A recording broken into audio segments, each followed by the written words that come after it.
భానుప్రకాష్ గారు, మనం గతంలో కూడా పలు సందర్భాల్లో మాట్లాడుకున్నాము. ఇది ఈ సంవత్సరం కొత్తగా వచ్చినటువంటిది కాదు, కొన్ని సంవత్సరాలుగా మనం చూస్తూనే ఉన్నాము. ఎందుకు ఈ పరిస్థితి? కేవలం హిందువుల పండుగలు వచ్చినప్పుడు కేవలం శ్రీరామనవమి మాత్రమే కాదు, గణపతి నవరాత్రి ఉత్సవాలు జరిగినప్పుడు ఎక్కడో చోట కొన్ని ప్రాంతాల్లో ఇలాంటి పరిస్థితి మనకు కనిపిస్తుంది. ఈవెన్ దేవీ నవరాత్రి దసరా ఉత్సవాలు జరిగినప్పుడు కూడా ఇలాంటి పరిస్థితి మనకు వస్తుంది. ఎందుకు ఇది పదే పదే పునరావృతం అవుతుందంటారు? హిందూ బంధువులందరికీ ప్రత్యేకంగా అభినందన తెలియజేసుకుంటున్నా. ఎందుకంటే ఈరోజు 500 సంవత్సరాల నుంచి ఎదురు చూస్తున్నటువంటి శ్రీరామచంద్రమూర్తి పుట్టినటువంటి అయోధ్యలో బాలరాముని విగ్రహ ప్రతిష్ట దాదాపు 3 నెలల ముందు జరిగింది. ఈరోజు కొన్ని లక్షల మంది ఈరోజు స్వామివారి నుదుటి మీద సూర్యకిరణాలు రావడం జరిగింది. దాన్ని చూసి అందరూ ఈరోజు ఒక విశేష పర్వదినంగా రోజు ఇలాంటి సంఘటన జరగడం పూర్వజన్మ సుకృతంగా భావిస్తున్నారు. ఇంకా మన టాపిక్ లోకి వస్తే, ఈ మైనారిటీ ఓటు బ్యాంకు బుజ్జగింపు కార్యక్రమాలు జరిగే రోజులు ఈ పరిస్థితి హిందువులకి తప్పదండి. ఏ రోజైతే రాజకీయ నాయకుల్లో మార్పు వస్తుందో, ఏ రోజైతే ప్రజాప్రతినిధుల్లో మార్పు వస్తుందో, అంతవరకు దురదృష్టం భారతదేశంలో ఈ గడ్డ మీద పుట్టి ఈ గడ్డ మీద పెరిగి ఇలాంటి చూస్తామని చెప్పే పరిస్థితి రావడం చాలా దురదృష్టం. ఎందుకంటే దాదాపు కొన్ని వందల సంవత్సరాలుగా భారతదేశం పరాయి పరిపాలన మీద ఉంది. కానీ ఇప్పటికి కూడా దాదాపు 80% హిందువులు ఈ భారతదేశంలో తమ హక్కుల కోసం ఒక్కొక్కసారి బాధపడుతూ పోరాటం చేసుకోవాల్సిన పరిస్థితి ఏర్పడిందంటే, గత ప్రభుత్వాలు గల్లీ నుంచి ఢిల్లీ వరకు పరిపాలన ప్రభుత్వాలు కారణం అని చెప్పి నేను భావిస్తున్నాను. ఇది మంచిది కాదు. కానీ రాబో రోజుల్లో మీరు రాసుకోండి, ఈరోజు కాశ్మీర్ నుంచి కన్యాకుమారి వరకు, అటక్ నుంచి కటక్ వరకు తొందరలోనో భారీ మార్పులు రాబోతోంది. భవిష్యత్తులో ఇలాంటి పరిస్థితి ఉండదని చెప్పి నేను భావిస్తున్నాను. ఎందుకు వాళ్ళు బాధపడాలి? ఇప్పుడు ఈ 200 మందితో పరిమితి ఏంటండి? వాళ్ళకి జరుగుతాయి కదా పండగలు, దానికి ఏమైనా పరిమితి ధైర్యం ఉందా ఈ ప్రభుత్వాలకి? వారిని అరికట్టే ధైర్యం ఉంది ప్రభుత్వం? రూల్ పెడితే అందరికీ ఒకటే రూల్ పెట్టాలి. మరి ఒక్కొక్కరు ఒక వర్గానికి ఒక రూల్, ఇంకొక వర్గానికి కదా, వాళ్ళ ఓట్లు కావాలి కదా. ఈరోజు హిందూ దేవతా విగ్రహాల మీద కానీ కార్టూన్స్ కానీ అశీలంగా వేస్తారు. అదే అంటే వాళ్ళు వేయాలని నేను చెప్పాడు, ఎక్కడ కోరుకోవట్లేదు. వేరే మతం మీద వేస్తే ఏ విధంగా ఉంటుందో, శాంతి భద్రతలు భంగం కలిగిస్తారు. అంటే బుజ్జగింపు రాజకీయాలు ఎన్ని రోజులు ఎందుకు చేయాలని అంటున్నా నేను. ఇది ఇక్కడ పుట్టి ఇక్కడ మట్టి ఇక్కడ పుట్టి ఇక్కడ ఉప్పు తింటూ పాకిస్తాన్ క్రికెట్ మ్యాచ్ గెలిస్తే స్వీట్లు పంచుకొని ఎగిరే ప్రజలు మనకు కావాలండి? చెప్పండి. ఇప్పటికే ఆంతరంగిక భద్రత, విదేశీ శక్తుల పెడుతున్నట్టు ఇబ్బందితో మన భారతదేశం ఇబ్బంది పడుతుంటే, ఇక్కడుండి కూడా ఏదంటే ఈ మైండ్ సెట్ మారాలి. అరే ఇక్కడున్నామే, మనందరికీ ఒకే ఒక మాత, భారత మాత అనే దానికి కూడా ఇబ్బంది పడుతున్నారు. వందే మాత్రం పాడేదానికి మీద ఇబ్బంది పడుతున్నారు. ఏందండి చెప్పండి? ఆ మాట అనమని ఎక్కడ రాజ్యాంగంలో ఎక్కడ రాస్తుందని అడిగేటువంటి మహానుభావులు కూడా ఉన్నారు. ఏంటంటే ఏ కాన్స్టిట్యూషన్ ఏ రాజ్యాంగంలో రాస్తుందని అని అడిగినటువంటి రాజకీయ నేతలు కూడా మన దేశంలో ఉన్నారు. అదే దురదృష్టం. సర్జికల్ స్ట్రైక్ పుల్వామా అటాక్ జరిగిన తర్వాత భారతదేశం వైపు కన్నెత్తు చూడాలంటే భయపడే విధంగా భారతదేశం ఆ రోజు చర్యలు చేపట్టడం జరిగింది. దానికి కూడా ఎవిడెన్స్ కావాలంటాడు ఒక మహానుభావుడు, ఒక యువరాజు. ఏం చెప్పండి? దేశ ఆంతరంగిక భద్రత విషయంలో దయచేసి మనందరం ఒకటే ఉండాలి.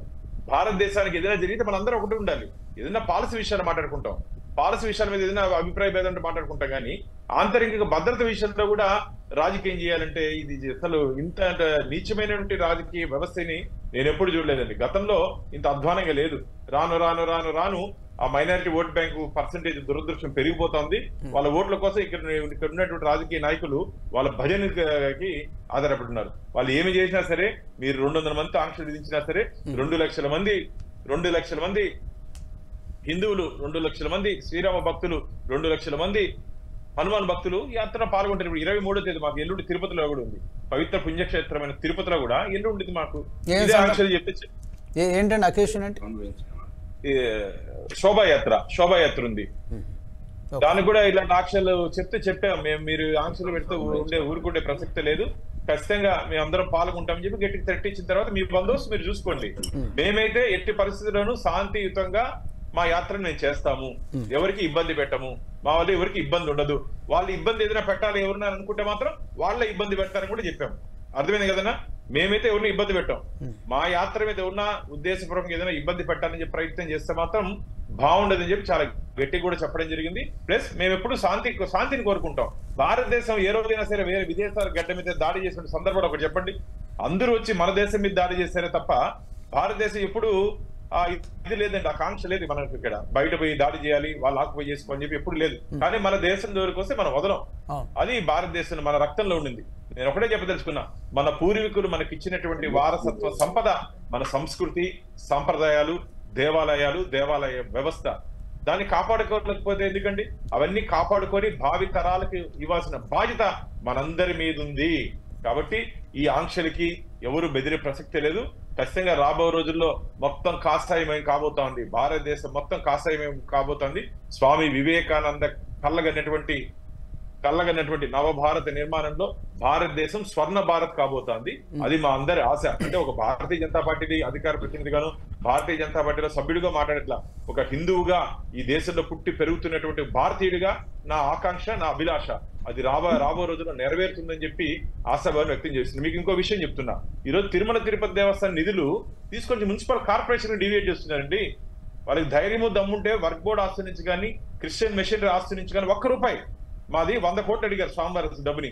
₹1 తీసుకొని వచ్చి ఖర్చు పెట్టే ధైర్యం ఉంది ఈ ప్రభుత్వానికి? జగన్మోహన్ రెడ్డి ప్రభుత్వానికి ధైర్యం ఉంది చెప్పండి? 100 కోట్లు ఏడాదికి కావాలంట. అలాగే టీటీడీ బడ్జెట్ నుంచి 1% కావాలంట. దాని మీద నేను కోర్టు కూడా వెళ్ళడం జరిగింది. కోర్టు దాని మీద స్టే ఇచ్చింది. ఇది ఎందుకు చెప్తున్నట్టే మీ ద్వారా చూస్తున్నట్టు ప్రజలకు అర్థం కావాలి. ఈ బుజ్జగింపు రాజకీయాలు, ఓటు బ్యాంకు రాజకీయాలు అవసరం లేదు. మన దేవుళ్ళు ఈరోజు శ్రీరామచంద్రమూర్తిని అందరూ ఆదర్శంగా తీసుకోవాలి. ఒక తండ్రిగా, ఒక అన్నగా, ఒక భర్తగా, ఒక రాజుగా, ఒక స్నేహితుడిగా ఎలా ఉండాలి ఒక్కసారి శ్రీరామచంద్రమూర్తిని చూస్తే అందరికి అర్థమవుతుంది. ఈరోజు వారిని శ్రీరామచంద్రమూర్తిని ఆదర్శంగా తీసుకొని మనం కానీ ముందుకు పోతే ఎటువంటి సమస్యలే ఉండదు. కుటుంబంలో కానీ, బయట కానీ ఎటువంటి సమస్యలు ఉండదు. అలాంటి వ్యక్తిత్వం కలిగినటువంటి శ్రీరామచంద్రమూర్తి ఆయన ఆలయం కట్టుకోవాలంటే కూడా మనకు 500 సంవత్సరాలు పట్టింది. అంటే 75 స్వతంత్రం వచ్చిన తర్వాత ఇన్ని సంవత్సరాలకి ఈ రోజు ఆశ నెరవేరింది. ఇది మంచిది కాదని చెప్తున్నా. ఇది మా బాధ. కాబట్టి ఎవరు ఎన్ని ఆంక్షలు పెట్టినా మేము భయపడే ప్రసక్తి లేదు. రాబో రోజుల్లో ఖచ్చితంగా వీటన్నిటిని ప్రజలే గుణపాఠం చెప్తారు ఇలాంటి రాజకీయ నాయకులు, రాజకీయ పార్టీలకు అని చెప్పి మీ ద్వారా నేను తెలియజేసుకుంటున్నాను.